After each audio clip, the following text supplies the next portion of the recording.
ഈശോയിൽ സ്നേഹമുള്ളവരെ, പുതുപ്പാടി വിൻസെൻഷ്യൻ ധ്യാന കേന്ദ്രത്തിൽ നിന്നും ഏവർക്കും പ്രാർത്ഥനാശംസകൾ. ജൂബിലാത്തെ വചനവിരുന്നിലേക്ക് എല്ലാവർക്കും സ്വാഗതം. സ്നേഹമുള്ളവരെ, പരിശുദ്ധാത്മാവിൻ്റെ ഫലങ്ങളെക്കുറിച്ചാണ് നമ്മൾ ഈ ദിവസങ്ങളിൽ ധ്യാനിച്ചു കൊണ്ടിരിക്കുന്നത്. അതിൽ പരിശുദ്ധാത്മാവിൻ്റെ ഫലങ്ങളിൽ മറ്റുള്ളവരുമായിട്ടുള്ള ബന്ധത്തിൽ നമുക്ക് ലഭിക്കുന്ന പരിശുദ്ധാത്മാവിൻ്റെ ഫലം, നിറഞ്ഞു നിൽക്കേണ്ട ഫലം, അതേക്കുറിച്ചാണ് നമ്മളിപ്പോൾ ധ്യാനിച്ചു കൊണ്ടിരിക്കുന്നത്.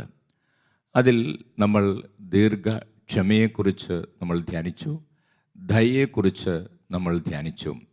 ഇന്ന് നമ്മൾ ധ്യാനിക്കുന്നത് നന്മ, ഗുഡ്നെസ്, അതേക്കുറിച്ചാണ് നമ്മൾ ധ്യാനിക്കുന്നത്. നന്മ വരുന്നത് ഗുഡ്നെസ് എന്ന അല്ലെങ്കിൽ ഗുഡ് എന്ന ആ വാക്കിൽ നിന്നാണ്. അപ്പോൾ സ്നേഹമുള്ളവരെ, കർത്താവിൻ്റെ വചനത്തിൽ നമ്മൾ വായിക്കും. മർക്കോസിൻ്റെ സുവിശേഷത്തിൽ 10-ാം അധ്യായം 18-ാം തിരുവചനത്തിൽ ഒരു മനുഷ്യൻ വന്ന് യേശുവിനോട് പറയുന്നുണ്ട്, നല്ലവനായ ഗുരു എന്ന് യേശുവിനെ വിളിക്കുന്നുണ്ട്. അപ്പോൾ യേശു അവനോട് ചോദിച്ചു, എന്തുകൊണ്ട് നീ എന്നെ നല്ലവൻ എന്ന് വിളിക്കുന്നത്? ദൈവം ഒരുവനല്ലാതെ നല്ലവനായി ആരുമില്ല. അപ്പം നല്ലവനായ ഗുരു എന്നാണ് വിളിച്ചത്. അപ്പോൾ സ്നേഹമുള്ളവരെ, നല്ലവൻ എന്ന് പറയുന്നത് ഗുഡ് ടീച്ചർ, അതിൽ നിന്നാണ് നന്മയും വരുന്നത്. നന്മ എന്ന വാക്ക് ഒക്കെ വരുന്നത് അതിൽ തന്നെയാണ്, ഗുഡ്, നന്മ, അപ്പോൾ നല്ലത്. അപ്പോൾ സ്നേഹമുള്ളവരെ, ഇവിടെ ആ വ്യക്തിയോട് അങ്ങനെ ചോദിക്കുമ്പോൾ ദൈവത്തിൻ്റെ സവിശേഷമായ ഗുണമാണ് നന്മ, ഗുഡ് അല്ലെങ്കിൽ ഗുഡ്നെസ് എന്ന് പറയുന്നത്. കാരണം നന്മ, ഗുഡ്നെസ്, ഗുഡ് എന്ന് പറയുന്നത് അതിൻ്റെ പെർഫെക്റ്റ് ഫോമാണ്, അതിൻ്റെ പൂർണ്ണതയിലാണ് ആ നന്മ എന്ന് പറയുന്നത്. അതുകൊണ്ടാണ് ഈശോ പറഞ്ഞത്, നല്ലവനായി ദൈവമല്ലാതെ മറ്റാരുമില്ല. അപ്പോൾ ഒരു വ്യക്തിയിൽ വിശുദ്ധി നിറഞ്ഞു നിൽക്കുക, ഒരു വ്യക്തിയിൽ ആത്മാർത്ഥത, സിൻസിരിറ്റി നിറഞ്ഞു നിൽക്കുക, ഒരു വ്യക്തിയിൽ നന്മ നിറഞ്ഞു നിൽക്കുക, ഒരു വ്യക്തിയിൽ സ്നേഹം നിറഞ്ഞു നിൽക്കുക, അങ്ങനെയൊക്കെയുള്ള ഒത്തിരിയേറെ കാര്യങ്ങൾ നിറഞ്ഞു നിൽക്കുമ്പോൾ, അതിൻ്റെ പൂർണ്ണതയിൽ പ്രവർത്തിക്കുമ്പോഴാണ് ആ വ്യക്തി നല്ലവനെന്ന് വിളിക്കാൻ സാധിക്കുക. അതുകൊണ്ടാണ് ഈശോ പറഞ്ഞത്, അങ്ങനെയുള്ള പൂർണ്ണത ദൈവത്തിൽ മാത്രമാണുള്ളത്. അതുകൊണ്ട് ഈശോ അദ്ദേഹത്തോട് പറഞ്ഞു, നല്ലവൻ അത് ദൈവത്തെ മാത്രം വിളിക്കേണ്ട കാര്യമാണ്. നല്ലവനായ ഗുരു, no one is good but God alone, ദൈവം മാത്രമാണ് നല്ലവനായിട്ടുള്ളത് എന്ന് ഈശോ അദ്ദേഹത്തെ തിരുത്തുകയാണ്. അപ്പോൾ സ്നേഹമുള്ളവരെ, ദൈവം നല്ലവനാണ്, നന്മ നിറഞ്ഞവനാണ്. ഈ നന്മ പരിശുദ്ധാത്മാവിലൂടെ നമുക്ക് ലഭിക്കുന്ന ഒരു ഫലമാണ്. സങ്കീർത്തനം 34-ന്റെ 8-ാം തിരുവചനത്തിൽ സങ്കീർത്തകൻ പറയുന്നുണ്ട്, കർത്താവ് എത്ര നല്ലവനാണെന്ന് രുചിച്ചറിയുവിൻ. അതെ, ഇപ്പോൾ കർത്താവ് എത്ര നന്മ നിറഞ്ഞവനാണെന്ന്, നല്ലവനാണെന്ന് രുചിച്ചറിയുമ്പോഴാണ് നമുക്ക് ആ നന്മ കൊണ്ട് നിറയാനും ആ നന്മ മറ്റുള്ളവർക്ക് നൽകാനും നമുക്ക് സാധിക്കുക. അപ്പോൾ എല്ലാ നന്മയുടെയും എല്ലാ നല്ലതിൻ്റെയും ഉറവിടം ദൈവമാണെന്നാണ് വചനം പഠിപ്പിക്കുന്നത്. യാക്കോബിൻ്റെ ലേഖനം 1:17 വചനം പറയുന്നുണ്ട്, every good gift and every perfect gift is from above. അതായത് എല്ലാ നന്മയും ദൈവത്തിൽ നിന്നാണ് വരുന്നത്, ഉന്നതത്തിൽ നിന്നാണ് വരുന്നത്. അപ്പോൾ സ്നേഹമുള്ളവരെ, ദൈവമാണ് ഇതിൻ്റെ ഉറവിടം. ദൈവത്തിൽ നിന്നാണ് നമ്മളിൽ നന്മ വന്ന് നിറയുന്നത്, ദൈവത്തിൽ നിന്നാണ് നമ്മളിൽ നല്ലത് വന്ന് നിറയുന്നത്. അപ്പോൾ ദൈവത്തിൽ നിന്ന് നമ്മൾ ഈ നന്മ, കർത്താവ് എത്ര നല്ലവനാണെന്ന്, ദൈവം എത്ര നല്ലവനാണെന്ന് നമ്മൾ രുചിച്ചറിയണം. സ്നേഹമുള്ളവരെ, ഇങ്ങനെ ഈ നന്മ നമ്മുടെ ജീവിതത്തിൽ നമ്മൾ അനുകരിക്കുകയും വേണം. മറ്റുള്ളവർക്ക് നന്മ പ്രവർത്തിച്ചുകൊണ്ടും മറ്റുള്ളവരുടെ നന്മ ആഗ്രഹിച്ചുകൊണ്ടും നമ്മൾ നന്മ നമ്മുടെ ജീവിതത്തിൽ പ്രാവർത്തികമാക്കേണ്ടതുണ്ട്. പൗലോസ്ലീഹ എഫേസോസുകാർക്ക് എഴുതിയ ലേഖനത്തിൽ 5-ാം അധ്യായം 8 മുതലുള്ള തിരുവചനങ്ങളിൽ, 10 വരെയുള്ള തിരുവചനങ്ങളിൽ അത് പഠിപ്പിക്കുന്നുണ്ട്. അതിൽ 9-ാമത്തെ വചനം എങ്ങനെയാണ്, പ്രകാശത്തിൻ്റെ മക്കളെ പോലെ വർത്തിക്കുവിൻ, പ്രകാശത്തിൻ്റെ ഫലം സകല നന്മയിലും നീതിയിലും സത്യത്തിലുമാണ് പ്രത്യക്ഷപ്പെടുന്നത്. അപ്പോൾ പൗലോസ്ലീഹ പഠിപ്പിക്കുകയാണ്, പ്രകാശത്തിൻ്റെ ഫലം സകല നന്മയിലും സത്യത്തിലും നീതിയിലുമാണ് പ്രത്യക്ഷമാകുന്നത്. അപ്പോൾ നമ്മുടെ ജീവിതത്തിൽ നന്മ നിറയേണ്ടതുണ്ട്. ഈശോയെക്കുറിച്ച് അപ്പസ്തോല പ്രവർത്തനങ്ങൾ 10-ാം അധ്യായം 38-ാം തിരുവചനത്തിൽ വായിക്കുകയാണ്, അവൻ നന്മകൾ പ്രവർത്തിച്ചുകൊണ്ട് ഗ്രാമങ്ങൾ തോറും ചുറ്റി സഞ്ചരിച്ചു. അപ്പോൾ ഈശോയിലുണ്ടായിരുന്ന നന്മ, ഈശോ നന്മ ആഗ്രഹിച്ചു. ഈശോയിൽ നന്മയുണ്ടായിരുന്നു. ഈശോ മറ്റുള്ളവരിൽ നന്മ ആഗ്രഹിച്ചു, നന്മകൾ പ്രവർത്തിച്ചു. ഈശോ ദേവാലയം വിശുദ്ധീകരിക്കുന്ന ഭാഗം നമ്മൾ വായിക്കുമ്പോൾ ഈശോ ആ പ്രവൃത്തിയിലൂടെ എന്താണ് ഈശോ ആഗ്രഹിച്ചത്?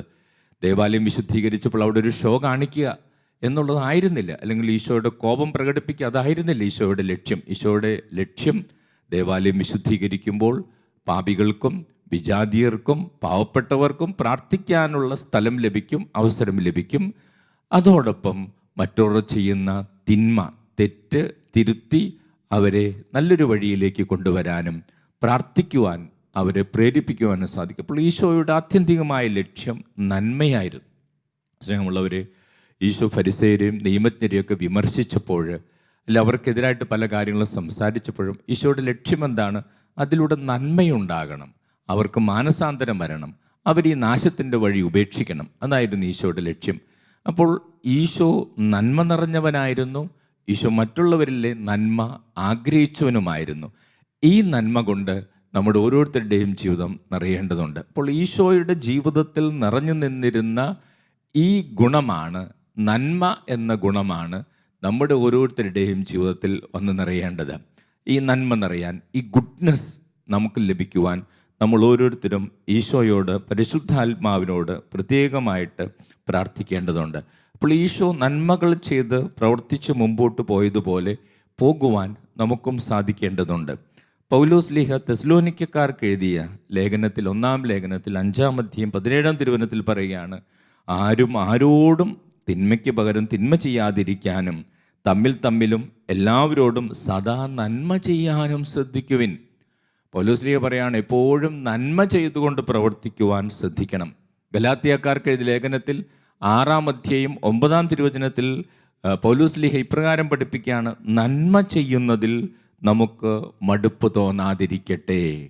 അപ്പോൾ നന്മ പ്രവൃത്തികൾ ചെയ്യുമ്പോൾ, അതെന്തുമാത്രം നന്മ പ്രവൃത്തികൾ ചെയ്താലും നമുക്കതിലൊരിക്കലും മടുപ്പുണ്ടാകരുത്. മടുപ്പില്ലാതെ വീണ്ടും വീണ്ടും വീണ്ടും നന്മ ചെയ്യണമെന്ന് ഈശോ പൗലോസ് ലീഹായിലൂടെ, വചനത്തിലൂടെ നമ്മളെ ഓർമ്മിപ്പിക്കുകയാണ്. സ്നേഹമുള്ളവരെ, മറ്റുള്ളവരെക്കുറിച്ച് നന്മ ചിന്തിക്കുവാൻ നമുക്ക് സാധിക്കണം. പലപ്പോഴും 2-3 പേർ കൂടുന്ന ഇടങ്ങളിൽ പലപ്പോഴും മറ്റുള്ളവരെക്കുറിച്ച് നന്മ ചിന്തിക്കാനും നല്ലത് പറയാനും ഒത്തിരിയേറെ അവസരങ്ങളുണ്ട്. പക്ഷേ പലപ്പോഴും അവരിലുള്ള തിന്മ ചിന്തിക്കാനും തിന്മ പറയാനുമാണ് പലരും സമയം കണ്ടെത്തുന്നത്. അപ്പോൾ മറ്റുള്ളവരെക്കുറിച്ച് നന്മ ചിന്തിക്കുവാൻ നമുക്ക് സാധിക്കേണ്ടതുണ്ട്. അപ്പോൾ കുടുംബ ബന്ധങ്ങളിലാണെങ്കിൽ ഭർത്താവിന് ഭാര്യയെക്കുറിച്ച് നന്മ ചിന്തിക്കാൻ സാധിക്കണം, ഭാര്യയ്ക്ക് ഭർത്താവിനെക്കുറിച്ച് നന്മ ചിന്തിക്കാൻ സാധിക്കണം, മാതാപിതാക്കൾക്ക് മക്കളെക്കുറിച്ച് നന്മ ചിന്തിക്കുവാൻ സാധിക്കണം, മക്കൾക്ക് മാതാപിതാക്കളെക്കുറിച്ച് നന്മ ചിന്തിക്കാൻ സാധിക്കണം, അയൽക്കാരെക്കുറിച്ച് തിന്മ ചിന്തിക്കാതെ അവരെക്കുറിച്ച് നന്മ ചിന്തിക്കാൻ നമുക്ക് സാധിക്കണം, അവർക്ക് നന്മ ചെയ്യണം. അതോടൊപ്പം മറ്റുള്ളവരുടെ ജീവിതത്തിൽ നന്മ കാണുമ്പോൾ, മറ്റുള്ള കുടുംബങ്ങളിൽ നന്മ കാണുമ്പോൾ, കൂടെ ജോലി ചെയ്യുന്നവരുടെ ജീവിതത്തിൽ നന്മ കാണുമ്പോൾ, നമ്മോടൊപ്പം പഠിക്കുന്നവരുടെ ജീവിതത്തിൽ നന്മ കാണുമ്പോൾ സന്തോഷിക്കാനുള്ള ഒരു ഹൃദയം നമുക്ക് വേണം. പലപ്പോഴും പലരുടെയും ജീവിതത്തിൽ പല ദുഃഖങ്ങളുടെയും കാരണം മറ്റുള്ളവരുടെ ജീവിതത്തിലുള്ള നന്മകളാണ്. അവർക്ക് ആ നന്മയുണ്ട്, അല്ലെങ്കിൽ ആ കുടുംബത്തിൽ ആ നന്മയുണ്ട്, അല്ലെങ്കിൽ എൻ്റെ സഹോദരൻ്റെ വീട്ടിൽ ആ നന്മയുണ്ട്, അതുകൊണ്ട് ദുഃഖിച്ചിരിക്കുന്ന പലരുമുണ്ട്. അപ്പോൾ ഇവിടെയൊക്കെ നന്മ, ഈ ഗുഡ്നെസ്, ഈ പരിശുദ്ധാത്മാവിൻ്റെ ഫലം കൊണ്ട് നിറയുമ്പോൾ മാത്രമാണ് മറ്റുള്ളവരിൽ നന്മ കാണുമ്പോൾ സന്തോഷിക്കുവാൻ നമുക്ക് സാധിക്കുക, മറ്റുള്ളവർക്ക് നന്മ പ്രവർത്തിച്ചുകൊണ്ട് മുമ്പോട്ട് പോകുവാൻ നമുക്ക് സാധിക്കും.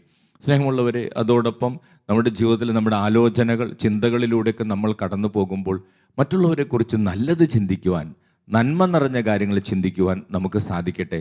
അതോടൊപ്പം ഈശോ പ്രവർത്തിച്ചതുപോലെ നന്മകൾ പ്രവർത്തിച്ചുകൊണ്ട് ഗ്രാമങ്ങൾ തോറും ഈശോ നടന്നതുപോലെ നമ്മൾ ചെല്ലുന്നിടങ്ങളിൽ നന്മ പ്രവർത്തിക്കുവാൻ, നല്ലത് പ്രവർത്തിക്കുവാനുള്ള കൃപയ്ക്ക് വേണ്ടി നമുക്ക് പ്രാർത്ഥിക്കാം. പരിശുദ്ധാത്മാവ് നൽകുന്ന ഈ ഫലമായ നന്മ, ഗുഡ്നെസ് നമ്മളിന്നറിയാൻ നമുക്ക് പ്രത്യേകം പ്രാർത്ഥിക്കാം. തുടർന്ന് വരുന്ന ആരാധനയിൽ ഈ അഭിഷേകം നമുക്ക് ലഭിക്കുവാനായി പ്രത്യേകം പ്രാർത്ഥിച്ചൊരുങ്ങാം. Praise the Lord. ഹല്ലേലൂയ. യേശുവേ നന്ദി, യേശുവേ സ്തോത്രം.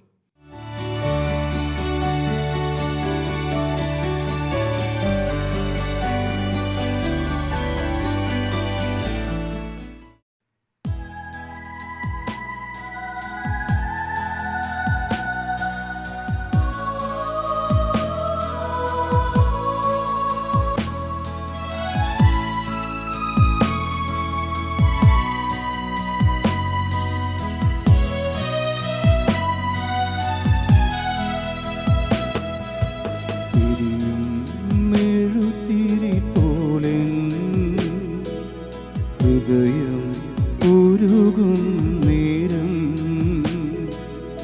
എരിയും മെഴുതിരി പോലെ ഹൃദയം ഉരുകും നേരം അരികിൽ വരേണേ സദയം തൊടേണേ സുഖമായിടും എൻ്റെ ഉള്ളം അരികിൽ വരേണേ സദയം തൊടേണേ സുഖമായിടും എൻ്റെ ഉള്ളം അരികിൽ വരേണേ സദയം തൊടേണേ സുഖമായിടും എൻ്റെ ഉള്ളം. പരിശുദ്ധ പരമ ദിവ്യകാരുണ്യത്തിന് എന്നേരവും ആരാധനയും സ്തുതിയും പുകഴ്ചയും ഉണ്ടായിരിക്കട്ടെ. നിത്യസ്തുതിക്ക് യോഗ്യമായ പരിശുദ്ധ പരമ ദിവ്യകാരുണ്യത്തിന് എന്നേരവും ആരാധനയും സ്തുതിയും പുകഴ്ചയും ഉണ്ടായിരിക്കട്ടെ. നിത്യസ്തുതിക്ക് യോഗ്യമായ പരിശുദ്ധ പരമ ദിവ്യകാരുണ്യത്തിന് എന്നേരവും ആരാധനയും സ്തുതിയും പുകഴ്ചയും ഉണ്ടായിരിക്കട്ടെ. ഈശോയിൽ സ്നേഹമുള്ളവരെ, സ്വർഗത്തിൽ നിന്നിറങ്ങി വന്ന ജീവനുള്ള അപ്പം, ജീവൻ നൽകുന്ന അപ്പം, ജീവൻ സമൃദ്ധമായി നൽകുന്ന ജീവൻ്റെ അപ്പം, ദിവ്യകാരുണ്യ ഈശോ നമ്മുടെ അരികിലേക്ക് ഈ ആരാധനയിൽ കടന്നു വന്നിരിക്കുമ്പോൾ നമ്മുടെ കുടുംബങ്ങളെയും നമ്മുടെ ജീവിതങ്ങളെയും നമ്മുടെ പ്രാർത്ഥനാ നിയോഗങ്ങളെയും ഈശോയുടെ കരങ്ങളിൽ നമുക്ക് ഏൽപ്പിക്കാം. ഈശോയെ, എന്നെ സുഖപ്പെടുത്തണമേ. ഈശോ എൻ്റെ കുടുംബത്തെ അനുഗ്രഹിക്കണമേ. ഈശോ എൻ്റെ മക്കളെ അനുഗ്രഹിക്കണമേ. ഞങ്ങളെല്ലാവരും പരിശുദ്ധാത്മാവോട് നിറയ്ക്കണമേ എന്ന് നമുക്ക് പ്രാർത്ഥിച്ചു കൊണ്ടിരിക്കാം. വിശ്വാസ സമൂഹം പരിശുദ്ധാത്മാവിൻ്റെ ഒരു പുതിയ അഭിഷേകത്തിന് വേണ്ടി പ്രാർത്ഥിച്ചൊരുങ്ങിക്കൊണ്ടിരിക്കുകയാണ്. പെന്തക്കുസ്താ തിരുനാളിനായിട്ട് പ്രാർത്ഥിച്ചൊരുങ്ങുമ്പോൾ ദൈവത്തിൻ്റെ പരിശുദ്ധാത്മാവ് നമ്മുടെ ജീവിതങ്ങളിൽ വന്ന് നിറയാൻ നമുക്ക് പ്രത്യേകമായിട്ട് പ്രാർത്ഥിക്കാം. പരിശുദ്ധാത്മാവിൻ്റെ ഫലങ്ങളെക്കുറിച്ചാണ് നമ്മൾ ഈ ദിവസങ്ങളിൽ ധ്യാനിച്ചു കൊണ്ടിരുന്നത്. പരിശുദ്ധാത്മാവിൻ്റെ ഫലമായ നന്മ, ഗുഡ്നെസ്, അതേക്കുറിച്ചാണ് നമ്മൾ ഇന്ന് ധ്യാനിച്ചത്. സ്നേഹമുള്ളവരെ, ദൈവം മാത്രമാണ് നല്ലവനായിട്ടുള്ളത് എന്ന് വചനത്തിൽ നമ്മൾ വായിക്കുന്നു. നന്മ, അതിൻ്റെ ഇംഗ്ലീഷ് ഗുഡ്നെസ് എന്നാണ്. ഗുഡ്, നല്ലത് എന്നതിൽ നിന്നാണ് ഗുഡ്നെസ് എന്ന് വരുന്നത്.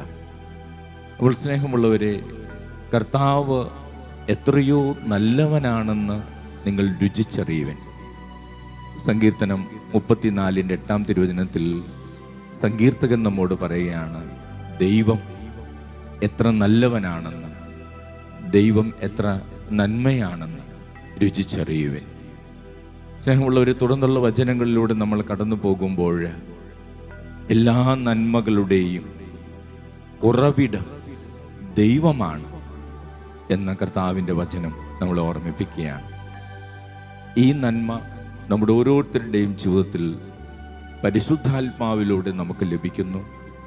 ആ നന്മയിൽ നമ്മൾ വളരേണ്ടതുണ്ട്. മർക്കോസിൻ്റെ സുവിശേഷം 10-ാം അധ്യായത്തിൽ ഒരു ചെറുപ്പക്കാരൻ വന്ന് ഈശോയോട് പറയുന്നുണ്ട്, നല്ലവനായ ഗുരു എന്നാണ് ഈശോയെ വിളിക്കുന്നത്, ഗുഡ് ടീച്ചർ. അപ്പോൾ ഈശോ അദ്ദേഹത്തോട് പറയുന്നുണ്ട്, എന്തുകൊണ്ടാണ് നീ എന്നെ നല്ലവൻ എന്ന് വിളിക്കുന്നത്? നല്ലവനായിട്ട് ദൈവം മാത്രമാണുള്ളത്. അതെ, ഗുഡ്, നല്ലത്, നന്മ, ഗുഡ്നെസ്, നന്മ. സ്നേഹമുള്ളവരെ, അത് ദൈവത്തിലാണ് പൂർണ്ണമായിട്ട് നിൽക്കുന്നത്. നല്ലവനായിട്ട് ദൈവം മാത്രമേ ഉള്ളൂ എന്ന് ഈശോ പറയുമ്പോൾ അതിൻ്റെ അർത്ഥം എന്താണ്? എല്ലാ നന്മകളും നിറഞ്ഞു നിൽക്കുന്നത് പെർഫെക്റ്റ് ആയിട്ടുള്ള ദൈവത്തിൽ മാത്രമാണ്. വിശുദ്ധിയുടെ പൂർണ്ണത ദൈവത്തിലാണുള്ളത്. അതോടൊപ്പം ആത്മാർത്ഥതയുടെ നിറവ് ദൈവത്തിലാണുള്ളത്. അതോടൊപ്പം സ്നേഹത്തിൻ്റെ നിറവ് അത് ദൈവത്തിലാണുള്ളത്. എല്ലാം പൂർണ്ണമായിട്ടുള്ളത് ദൈവത്തിലാണ്. അതുകൊണ്ടാണ് ഈശോ പറയുന്നത്, ദൈവം മാത്രമാണ് നല്ലവനായിട്ടുള്ളത്. സ്നേഹമുള്ളവരെ, ഈ നന്മ, ഈ നല്ലത് നമ്മുടെ ജീവിതത്തിൽ നമ്മൾ സ്വന്തമാക്കേണ്ടതുണ്ട്. നന്മയെക്കുറിച്ച് നമ്മൾ ചിന്തിക്കുമ്പോൾ ഈശോയുടെ ഓരോ പ്രവൃത്തിയിലും ഈശോ നന്മ ലക്ഷ്യം വെച്ചാണ് പ്രവർത്തിച്ചത്. പരിശുദ്ധാത്മാവിൻ്റെ ഫലമായ നന്മ നിറയുന്നവർ, അവർ നന്മയായിട്ടുള്ളത് പ്രവർത്തിക്കുന്നു. മറ്റുള്ളവരുടെ ജീവിതത്തിൽ നന്മയായിട്ടുള്ളത് വരുവാൻ അവർ ആഗ്രഹിച്ച് പ്രവർത്തിക്കുകയും ചെയ്യുന്നു. ഈശോ ദേവാലയത്തെ ശുദ്ധീകരിച്ചപ്പോൾ കർത്താവിൻ്റെ മനസ്സിൽ നന്മയാണ്. അവിടെ ഒരു ഷോ കാണിക്കാൻ വേണ്ടിയല്ല, ആ ദേവാലയം വിശുദ്ധീകരിക്കണം, വിജാതിയർക്കും പാവപ്പെട്ടവർക്കും പ്രാർത്ഥിക്കാനുള്ള അവസരമുണ്ടാകണം. അവിടെ വിശുദ്ധി, ദേവാലയം പ്രാർത്ഥനാലയം എന്ന് വിളിക്കപ്പെടണം. ഈശോ നിയമജ്ഞരെയും ഫരിസേയരെയും ഈശോ വിമർശിച്ചപ്പോൾ അവർ മാനസാന്തരപ്പെടണം. അവരുടെ നന്മയാണ് ഈശോ ആഗ്രഹിച്ചത്. സ്നേഹമുള്ളവരെ, നന്മ എന്ന ഫലം കൊണ്ട് നിറയാൻ നമുക്ക് ആഗ്രഹിക്കാം. മറ്റുള്ളവരുടെ നന്മ ആഗ്രഹിക്കുവാൻ നമുക്ക് കഴിയണം. നന്മ നിറഞ്ഞവരായി നമ്മൾ ഓരോരുത്തരും മാറേണ്ടതുണ്ട്. പരിശുദ്ധാത്മാവിൻ്റെ ഈ ഫലമായ നന്മ നമ്മളിൽ വന്ന് നിറയുവാൻ വേണ്ടി നമുക്ക് പ്രത്യേകമായിട്ട് പ്രാർത്ഥിക്കാം. പൗലോസ്ലീഹ പ്രത്യേകമായിട്ട് എഫേസ്യസുകാർക്ക് എഴുതിയ ലേഖനത്തിൽ പറയുന്നുണ്ട്, നന്മ നമ്മുടെ ജീവിതത്തിലേക്ക് കടന്നു വരണം. നമ്മൾ മറ്റുള്ളവർക്ക് നന്മ ചെയ്യുന്നവരായി മാറണം. പരിശുദ്ധാത്മാവിൻ്റെ ഈ ഫലമായ നന്മ, ഗുഡ്നെസ് നമ്മളിൽ വന്ന് നിറയാൻ വേണ്ടി പ്രത്യേകമായിട്ട് നമുക്ക് പ്രാർത്ഥിക്കാം. നന്മ നിറഞ്ഞ ഒരു ഹൃദയം ഞങ്ങൾക്ക് നൽകണമേ എന്ന് പ്രാർത്ഥിക്കാം. മറ്റുള്ളവരിൽ നന്മ കാണാൻ ഞങ്ങളെ അനുഗ്രഹിക്കണമേ എന്ന് പ്രാർത്ഥിക്കാം. മറ്റുള്ളവരുടെ ജീവിതത്തിലും കുടുംബങ്ങളിലും നന്മ കാണുമ്പോൾ സങ്കടപ്പെടാതെ സന്തോഷിക്കുവാൻ ഞങ്ങളെ സഹായിക്കണമേ എന്ന് പ്രാർത്ഥിക്കാം. ഈ പ്രാർത്ഥനകളോടെ പരിശുദ്ധാത്മാവിൻ്റെ വലിയ നിറവിന് വേണ്ടി പ്രാർത്ഥിക്കാം. പരിശുദ്ധാത്മാവെ, ഞങ്ങൾ വന്ന് നിറയണമേ, നന്മ കൊണ്ട് നിറയ്ക്കണമേ, ഗുഡ്നെസ് ഞങ്ങൾക്ക് നൽകണമേ എന്ന് പ്രാർത്ഥിച്ച് നമുക്ക് ഈ ഗാനം ആലപിക്കാം.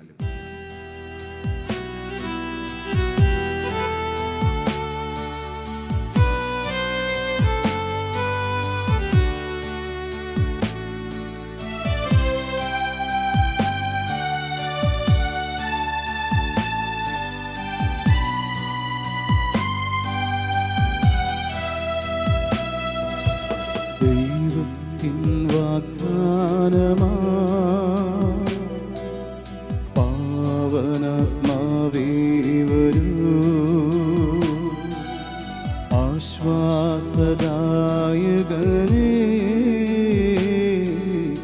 ആമോദമേകാൻ വരൂ. ദൈവത്തിൻ വാഗ്ദാനമാ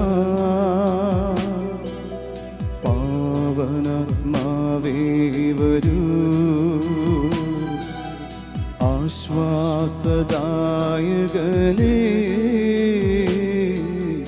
ആമോദമേകാൻ വരൂ. ഓ പരിശുദ്ധാത്മാവേ, ലോകം മുഴുവനിലും നന്മ നിറയ്ക്കണമേ. മറ്റു പല രാജ്യങ്ങളും നന്മയിൽ വളരുമ്പോൾ അസൂയപ്പെടാൻ, യുദ്ധങ്ങൾ ചെയ്യാൻ ഉള്ള പ്രവണതകൾ ഈശോയെ എടുത്തു മാറ്റണമേ. എല്ലാ ഭരണാധികാരികളിലും നന്മ നിറഞ്ഞ ഒരു ഹൃദയം നൽകണമേ. പരിശുദ്ധാത്മാവിൻ്റെ ഫലമായ നന്മ എല്ലാ ഭരണാധികാരികളിലും ലോകരാജ്യങ്ങളിലും നിറയട്ടെ. ലോകത്തിൽ സമാധാനമുണ്ടാകട്ടെ.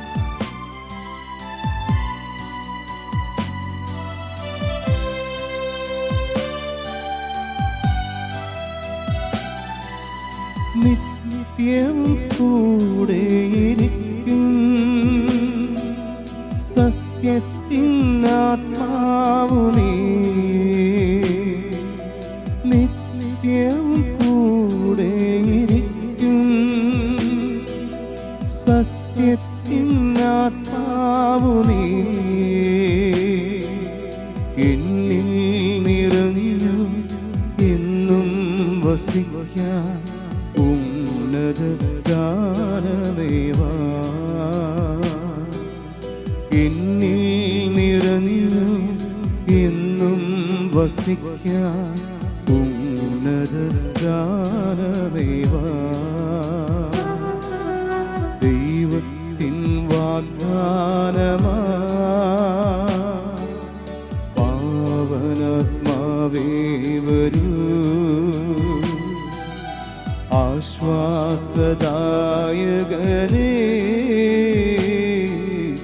ആമോദമേകാൻ വരൂ. ദൈവത്തിൻ പരിശുദ്ധാത്മാവേ, ദൈവത്തിന്റെ വാഗ്ദാനമേ എല്ലാ മക്കളിലും വന്ന് നിറയട്ടെ, എല്ലാ കുടുംബങ്ങളിലും വന്ന് നിറയട്ടെ. പരിശുദ്ധാത്മാവേ, വലിയ അഭിഷേകമായി, വലിയ ശക്തിയായി, സൗഖ്യമായി കടന്നു വരണമേ. പരിശുദ്ധാത്മാവേ, കുടുംബങ്ങളിൽ ഇടപെടണമേ. ദൈവത്തിന്റെ വാഗ്ദാനം പരിശുദ്ധാത്മാവ് വലിയ അഭിഷേകമായി നിറയട്ടെ. ആത്മാവേ, പരിശുദ്ധാത്മാവേ, പരിശുദ്ധാത്മാവേ, പരിശുദ്ധാത്മാവേ, വന്ന് നിറയണമേ. നമുക്കൊന്ന് ചേർന്ന് സ്തുതിക്കാം. Hallelujah, hallelujah, hallelujah, hallelujah, hallelujah, hallelujah, hallelujah. ഈശോയെ, എല്ലാ രോഗികളെയും സുഖപ്പെടുത്തണമേ, എല്ലാ രോഗികളെയും സുഖപ്പെടുത്തണമേ. എല്ലാ അസ്വസ്ഥതകളും മാറിപ്പോകട്ടെ. തളർന്നവർക്ക് ശക്തി ലഭിക്കട്ടെ, കൃപ നിറയട്ടെ, നന്മ നിറയട്ടെ. ഈശോ നന്മ പ്രവർത്തിച്ചുകൊണ്ട് കടന്നുപോയി. ഈശോയെ അനുഗ്രഹിക്കണമേ, അനുഗ്രഹിക്കണമേ, അനുഗ്രഹിക്കണമേ, അനുഗ്രഹിക്കണം. ഒരിക്കൽ കൂടെ നമ്മുടെ കുടുംബത്തെ, നമ്മുടെ വ്യക്തിപരമായ നിയോഗങ്ങളൊക്കെ ഈശോയുടെ കരങ്ങളിൽ സമർപ്പിക്കാം. ഈശോ നന്മകൾ പ്രവർത്തിച്ചുകൊണ്ട് ഗ്രാമങ്ങൾ തോറും നടന്നുവെന്ന് വചനത്തിൽ നമ്മൾ വായിക്കുന്നു. അതെ, നന്മ പ്രവർത്തിച്ച് കടന്നുപോയ ഈശോ നമ്മുടെ മാതൃകയായിരിക്കട്ടെ. നമ്മുടെ ജീവിതത്തിൽ നന്മ നിറയട്ടെ. മറ്റുള്ളവർക്ക് നന്മ ചെയ്യാനുള്ള മനസ്സ് നമുക്കുണ്ടാകട്ടെ. മറ്റുള്ളവരുടെ നന്മയിൽ സന്തോഷിക്കാനുള്ള ഒരു കൃപയും നമുക്ക് ലഭിക്കട്ടെ. അതിനുവേണ്ടി പ്രാർത്ഥിച്ചുകൊണ്ട് ഈശോയുടെ ആശീർവാദം സ്വീകരിക്കുവാൻ നമുക്കൊരുങ്ങാം. പരിശുദ്ധ ശരീരത്താലും വിലയേറിയ രക്തത്താലും പാപത്തിൻ കറകളിൽ നിന്നും മർത്യനു നീ മോചനമേകി. സകലേശാ ദിവ്യ കടാക്ഷം തൂഗണമേ വത്സല സുതരിൽ. നിർമ്മലരായി ജീവിച്ചിടുവാൻ ചിന്തണമേ ദിവ്യവരങ്ങൾ.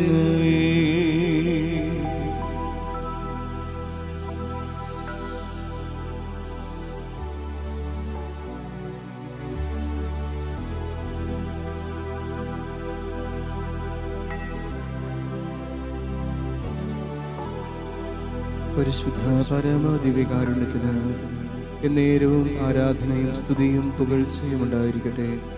പരിശുദ്ധ പരമ ദിവ്യകാരുണ്യത്തിന് എന്നേരവും ആരാധനയും സ്തുതിയും പുകഴ്ചയും ഉണ്ടായിരിക്കട്ടെ.